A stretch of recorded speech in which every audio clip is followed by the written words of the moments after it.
Welcome to Pharma Quality Academy. If you like the content, subscribe the channel and press the bell icon to get regular updates. Is friability tester.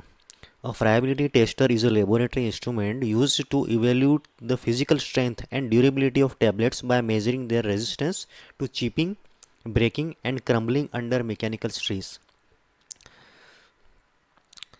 Actual में क्या होता है कि जब tablets manufacture होती है तो manufacturing के समय या फिर पैकिंग के समय या फिर शिपिंग के समय उसमें आपस में घर्षण होता है, मैकेनिकल स्ट्रेस जनरेट होता है, जिसकी वजह से टेबलेट्स में पॉसिबिलिटी रहती है कि उसमें चिपिंग हो, ब्रेकिंग हो या क्रम्बलिंग, मतलब उनके टूटने का डर रहता है।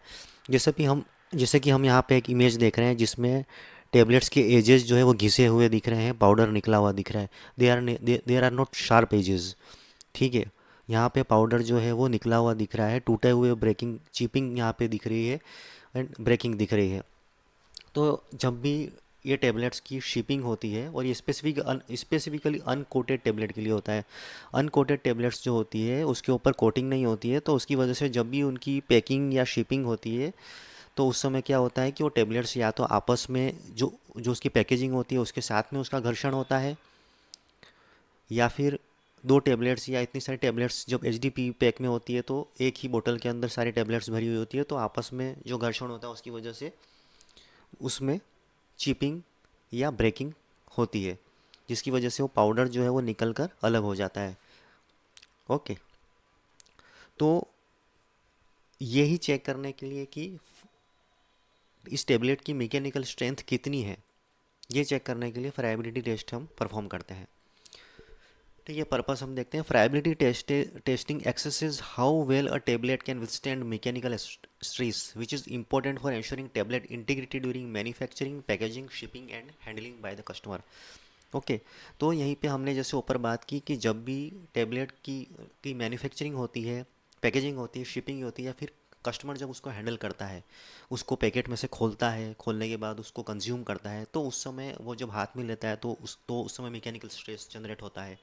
मैन्युफैक्चरिंग के साथ में जब एक साथ इतनी सारी टेबलेट कंप्रेस होकर बाहर निकलती है, पैकेजिंग होती है जब उसको टेबलेट्स को ब्लिस्टर के अंदर या फिर आलू आलू के अंदर या फिर एचडीपी बोतल के अंदर जब उसको पैक किया जाता है, तब उसके अंदर जो कंटेनर होता है या फिर जो स्ट्रिप्स होती है उसके साथ में मैकेनिकल स्ट्रेस जनरेट होता है, जिसकी वजह से टेबलेट के अंदर ब्रेकिंग या फिर चिपिंग होती है। ठीक है, शिपिंग के समय होता है कि जब टेबलेट को पैक करके और फिर काफ़ी मतलब एंड कस्टमर तक पहुंचाया जाता है, तो उस समय वहाँ पे टेबलेट्स जो है वो पैकेज के अंदर हिलती है, तो उसकी वजह से मैकेनिकल स्ट्रेस जनरेट होता है। तो यही चेक करने के लिए कि इस मैकेनिकल स्ट्रेस को सहन करने की टेबलेट में मैकेनिकल स्ट्रेंथ कितनी है, मतलब किस लेवल ये इस लेवल का जो मैकेनिकल स्ट्रेस है उसको विथस्टैंड ये टेबलेट कर पाती है या नहीं करती है, वो ही चेक करने के लिए हम फ्राइबिलिटी टेस्ट करते हैं। Question to friability apparatus. यहाँ पे आप एक फ्राइबिलिटी एपरेटस देख रहे हैं जहाँ पे आपको दो ड्रम दिखाई दे रहे हैं। एक सिंपल सा, बहुत ही सिंपल सा एपरेटस होता है। इसमें जनरली जो पैकिंग, शिपिंग और मैन्युफैक्चरिंग के दौरान टेबलेट्स में आपस में घर्षण होता है या फिर जो टेबलेट्स आपस में टकराती है उसकी वजह से उसका पाउडर निकल जाता है। तो यही प्रोसेस हम इस इंस्ट्रूमेंट में हम करते हैं, जिससे हमें पता चले कि टेबलेट्स की मैकेनिकल स्ट्रेंथ कितनी है। तो यहाँ पे एक सिंपल सा इंस्ट्रूमेंट दिखाया हुआ है। यहाँ पे ये जो कीज़ है वो इस इंस्ट्रूमेंट को सेटअप करने में काम आती है। इलेक्ट्रिक से ये इंस्ट्रूमेंट चलता है। यहाँ पे दो ड्रम दिए हो गए, मतलब हम दो बेच का एक साथ हम यहाँ पे टेस्ट परफॉर्म कर सकते हैं। ये एक ड्रम है और दूसरा एक ड्रम ये है। ठीक है, इसके अंदर टेबलेट्स डाली जाती है और फिर ये ड्रम जो है वो रोटेट होता है। ओके, तो the friability test apparatus consist of the following की कंपोनेंट्स। पहला है रोटेटिंग ड्रम्स। तो ये जो दो ड्रम्स दिखाई दे रहे हैं उसे हम रोटेटिंग ड्रम्स कहते हैं, जो टिपिकली ट्रांसपेरेंट प्लास्टिक के या फिर स्टेनलेस स्टील के बने होते हैं। ज़्यादातर ये ट्रांसपेरेंट प्लास्टिक के ही बने होते हैं। एक्चुअल में पॉलीमर होता है ये पॉलीमर प्लास्टिक के बने हुए होते हैं। इसमें दूसरा पार्ट है इसका कर्व्ड बेफल। ठीक है, यहाँ पे ये जो ड्रम के अंदर आप ये एक पार्टीशन देख रहे हो उसे हम कहते हैं curved baffle. The drum has a curved baffle that allows tablet to roll and fall within the drum. जब ये ड्रम गोल गोल घूमता है तो टेबलेट्स क्या होती है, इसके ऊपर इस बेफल की वजह से टेबलेट्स भी घूमती है। जब ये ऐसे राइट सपोज करो क्लॉकवाइज डायरेक्शन में जब ये ड्रम घूमता है तो टेबलेट्स इसके ऊपर आ जाती है, बेफल के ऊपर, और वो भी इसके साथ में सर्कुलेट होती है। और जैसे ही ये बेफल यहाँ तक पहुँचता है तो टेबलेट्स वहाँ से इस ऊंचाई से यहाँ पे नीचे गिरती है। तो जब ये यहाँ ऊंचाई से नीचे गिरती है तो गिरते समय उसके अंदर जो टेबलेट्स के अंदर एक मैकेनिकल स्ट्रेस जनरेट होता है, उसका पाउडर जो है वो निकलता है। तो जिस टेबलेट की मैकेनिकल स्ट्रेंथ ज़्यादा होगी उसमें चिपिंग या ब्रेकिंग जो है वो कम दिखेगी हमें, उसमें से पाउडर कम निकलेगा। ओके, तो उसकी फ्राइबिलिटी जो है वो हमें विद इन लिमिट मिलेगी। तो the drum has a curved baffle that allows tablet to roll. ठीक है, इस बफल की वजह से टेबलेट जो है वो इस ड्रम के अंदर रोल होती है, घूमती है, और फिर ऊंचाई से इस ड्रम के अंदर गिरती है। Fall within the drum as it rotates, it enables tumbling of tablet at each turn of round. एक राउंड जब पूरा होता है तो हर हर एक राउंड जब पूरा होता है तो इस टेबलेट में हर बार टम्बलिंग होती है, मतलब टेबलेट्स आपस में टकराती है, और टकराने के समय इसमें से कुछ अमाउंट ऑफ पाउडर जो है वो निकल कर अलग हो जाता है। Applicability and guidelines. एप्लीकेबिलिटी, तो ये फ्राइबिलिटी टेस्ट जनरली किसके लिए किया जाता है? अनकोटेड टेबलेट्स के लिए किया जाता है। कैप्सूल में नहीं होता है क्योंकि कैप्सूल के ऊपर एक शेल होता है जो कि जिलेटिन का बना होता है, उसके अंदर हमें कभी मैकेनिकल स्ट्रेस की वजह से कोई पाउडर निकालता हुआ नहीं दिखाई देगा। ठीक है, टेबलेट्स में भी कोटेड टेबलेट्स में नहीं किया जाता क्योंकि कोटिंग की वजह से टेबलेट्स की मैकेनिकल स्ट्रेंथ बढ़ जाती है और उसमें चिपिंग या ब्रेकिंग नहीं होती है। तो स्पेसिफिकली अनकोटेड टेबलेट जो रहती है उसी में फ्राइबिलिटी टेस्ट परफॉर्म किया जाता है, क्योंकि वहाँ पे ही शिपिंग, मैन्युफैक्चरिंग, पैकेजिंग के टाइम पे हमें जो पाउडर है वो निकलता हुआ दिखाई देता है, उसी समय उसमें ही चिपिंग या ब्रेकिंग या फिर क्रम्बलिंग जो है वो की पॉसिबिलिटी रहती है। अब फ्राइबिलिटी टेस्ट जो है वो यूएसपी के चैप्टर 1216 1216 नंबर का जो यूएसपी चैप्टर है वहाँ पे इसकी डिटेल गाइडलाइन हमें मिलेगी। और फार्मा यूरोपियन फार्माकोपिया में देखें तो 2.9.7 करके जो चैप्टर है वहाँ पे हमें फ्राइबिलिटी की गाइडलाइन मिलेगी, तो आप वहाँ पे जाके भी इसे पढ़ सकते हैं। प्रोसीजर, तो सबसे पहले क्या करना होता है कि फ्राइबिलिटी करने के लिए हमें टेबलेट्स का वेट करना होता है। अभी टेबलेट्स का वेट करने के लिए क्या गाइडलाइंस दी हुई है कि अगर हमारी एक टेबलेट का वेट जो है वो 650 mg से कम है, ठीक है, हमारा पर टेबलेट का वेट या फिर एवरेज वेट जो है टेबलेट का वो 650 mg है या उससे कम है, तो हमें 6.5 ग्राम टेबलेट को वे करना है और उसकी फ्राइबिलिटी परफॉर्म करनी है। ठीक है, हमें पूरी की पूरी टेबलेट ले लेनी है और कम से कम 6.5 ग्राम वेट होना चाहिए। उससे ज़्यादा होगा तो चलेगा लेकिन मिनिमम 6.5 ग्राम टेबलेट का वेट होना चाहिए अगर टेबलेट्स का एवरेज वेट 650 mg से कम है तो। ठीक है, दूसरा केस क्या है कि जब टेबलेट का एवरेज वेट 650 mg से ज़्यादा है तो हमें क्या करना है, बिना वे किए, वे तो करना ही होगा लेकिन हमें 10 टेबलेट, आंख बंद करके हमें 10 टेबलेट ले लेनी है। ठीक है, तो 10 टेबलेट मतलब हमारा 6.5 ग्राम वेट ऐसे ही हो जाएगा।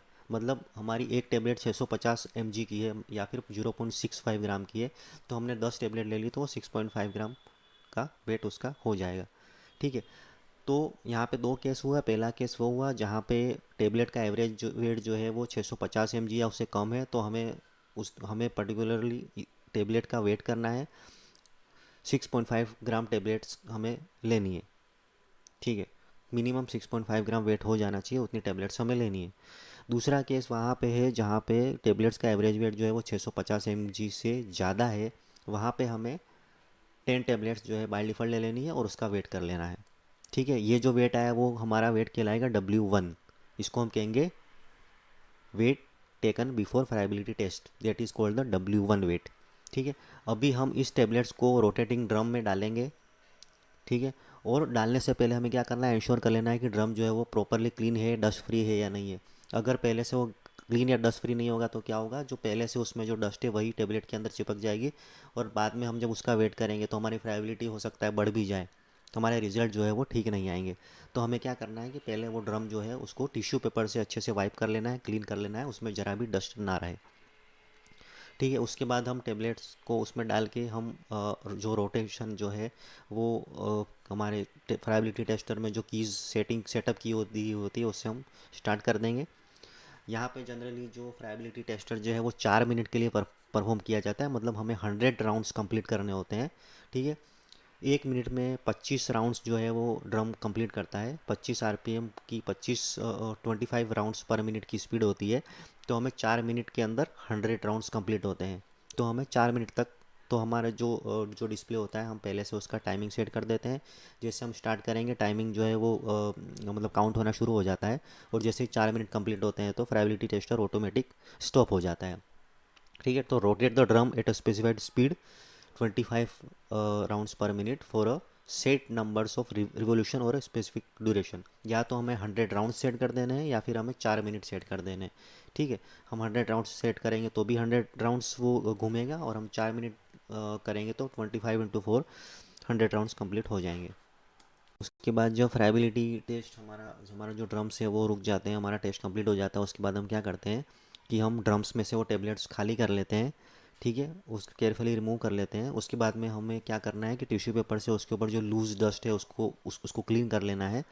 ठीक है, क्योंकि जो डस्ट निकली वो डस्ट राउंड ड्रम में घूम के फिर से ही टेबलेट के ऊपर ही स्टिक हो जाती है, उसी पे चिपक जाती है। तो हमें उसको साफ़ कर लेना है।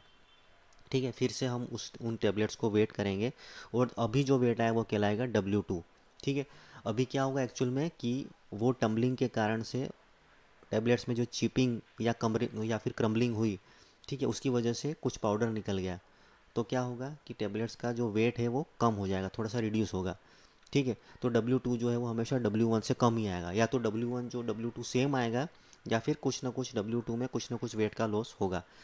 ठीक है, अभी हम यहाँ पे ये जो कैलकुलेशन फार्मूला है फ्राइबिलिटी का, वहाँ पे हम अपनी वैल्यू रख देंगे। W1 में जो है वो इनिशियल वेट आएगा, W2 में फाइनल वेट आएगा, डिवाइड बाय W1 मतलब फिर से इनिशियल वेट इंटू 100। तो हमें उससे परसेंटेज ऑफ लॉस मिल जाएगा। मतलब हमारी टेबलेट्स में हमने जो 6.5 ग्राम टेबलेट्स अप्रोक्सीमेट ली थी, उसमें से कितना वेट जो लॉस हुआ वो हमें मिला, और उससे हम परसेंटेज निकाल लेंगे। अभी ये जो परसेंटेज आएगा उसकी लिमिट जो है 1% होती है जनरली। हमारा जो वेट लॉस है वो 1% से कम होना चाहिए। अगर 1% से ज़्यादा होता है तो वो टेस्ट जो है वो फ्राइबिलिटी टेस्ट जो है वो जनरली कंप्लाइज नहीं होता है। ठीक है, जनरली 1% तक लॉस नहीं होता है। इट इज़ जनरली 0.1 0.2% से ज़्यादा यहाँ पे हमें लॉस नहीं देखने को मिलता है। ठीक है, ओके, तो ये सब कुछ था। अगर इसके बारे में आपको कोई भी डाउट हो तो मुझे कमेंट सेक्शन में लिख के पूछ सकते हैं। Thank you.